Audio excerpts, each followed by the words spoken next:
Diddy party stories, they're our favorite genre of anecdote, if you have one, yeah. Wow, okay, I've got a lot I can't tell. So, I can't tell that one either. I mean, I'm like actually cycling through them. There was one moment, so it's not really a party story, but our relationship was really bizarre. So it started over punked, because he was like, yo, don't punk you me. Can't punk me. And I was like, I don't know what to tell you. Everybody's on the table. He's like, not me, I'm off the table. And so that started our conversation. I guess I never realized how close Ashton Kutcher is with P. Diddy. I had no idea that they had been friends for years and Ashton Kutcher used to attend Diddy's white parties. Like, Diddy and Ashton have been close even back when he was... Ashton Kutcher is very much being thrown under the bus right now. And his links to P. Diddy isn't helping it. Ashton Kutcher's world is unraveling as new information links him directly to Diddy's troubling circle. After years of secrets, twisted parties, and shady connections, Ashton may soon face consequences. Once Hollywood's nice guy, he's now caught up in one of the industry's biggest scandals. Diddy's legal issues are growing, with allegations ranging from coercion and racketeering to hosting disturbing parties. Reports claim he manipulated young stars through intimidation and even forced them into compromising situations. His infamous parties, once just rumors, are now exposed by victims sharing what happened behind closed doors. But this story isn't just about Diddy. Ashton Kutcher's name keeps coming up. Known as the charming actor from that 70s show and a tech investor, his close ties to Diddy are now raising questions. For years, Ashton was a frequent guest, even co-hosting Diddy's exclusive 2009 white party.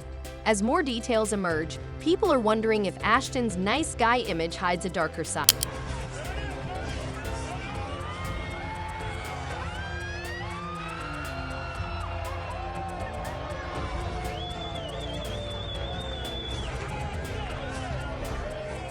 Diddy reportedly considered Ashton his sounding board, someone he could confide in about business and personal matters. These parties weren't just social events. They were like rituals where who attended and what went on held significance.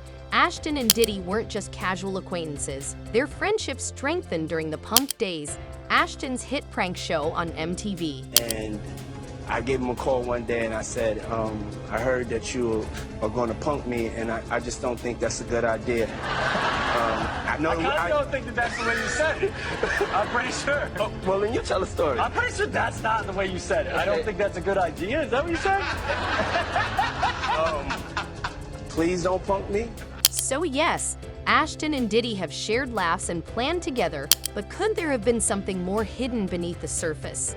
During a 2019 appearance on Hot Ones, Ashton was questioned about Diddy's famous parties. His response left viewers with more questions than answers. This white boy is going to start singing like a canary. No, not that one. This one. Ashton Kutcher has a history of always finding himself in the middle of some court bull. What once seemed like a joke now feels like a confession. Could something so serious have happened that Ashton couldn't talk about it, even years later? Lawyer Tony Busby, who represents several of Diddy's alleged victims, suggested that Ashton may have witnessed disturbing events at Diddy's parties, possibly knowing more than he's ever admitted. If the rumors are true, the lawyer might even have evidence, like texts and photos, proving Ashton was present at some of Diddy's most infamous gatherings. Federal investigators are now keeping a close eye on Ashton. They want to know what he saw, what he knew, and if he played any role in covering up Diddy's actions. This is a huge shift for Ashton, who has always had a clean-cut image as a tech entrepreneur and the co-founder of Thorn, his anti-trafficking organization. But his support of convicted friend Danny Masterson has already raised questions. For someone like Ashton, whose reputation is built on being a good guy, this scrutiny could threaten everything he's worked for. And if you look at a cast of a sitcom, I don't think anywhere else you find more problematic people in one group.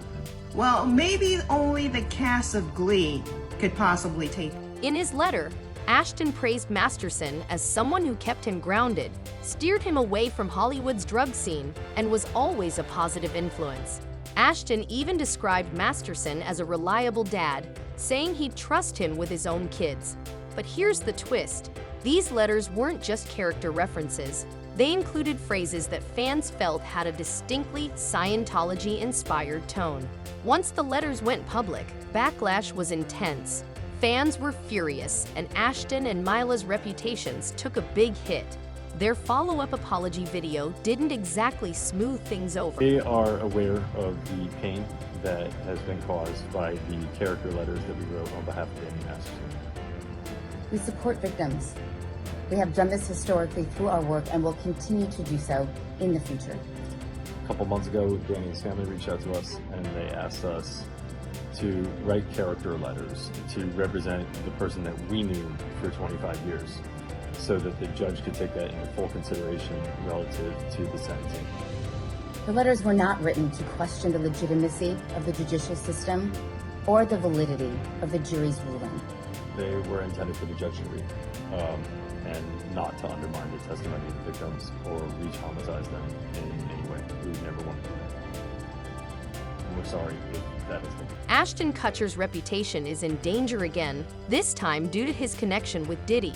As the FBI investigates Diddy's alleged crimes, Ashton is being dragged back into the spotlight.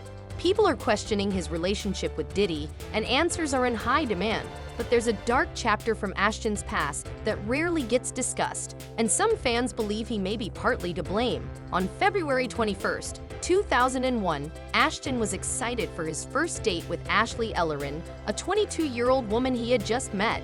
They were both newly single, and Ashton was running late. When he arrived at her apartment, no one answered, so he assumed she was upset with him and had gone out. The next morning, Ashley was found dead. She had been stabbed 47 times. The killer, Michael Gargiulo, was a notorious stalker who later became known as the Hollywood Ripper. He would break into women's homes and attack them in brutal ways. Years later, Ashton testified in Gargiulo's trial, which ended in a death penalty sentence in 2021. But was it just a coincidence that Ashton was there the night before the murder? Some fans don't think so and suspect Ashton might have been involved. Now, as Diddy's legal troubles deepen, Mila Kunis has stayed unusually quiet. Insiders suggest that Mila may be distancing herself from Ashton, possibly because she knows more than she's letting on. There are rumors that she could be talking to investigators about Ashton's ties to Diddy's world. If Mila has information she hasn't shared, her cooperation could change everything.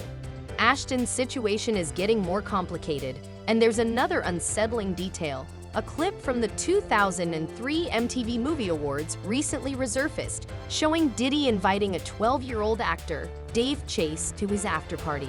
Ashton is seen laughing and hanging out with Diddy. This raises even more questions about Ashton's connection to Diddy's shady world.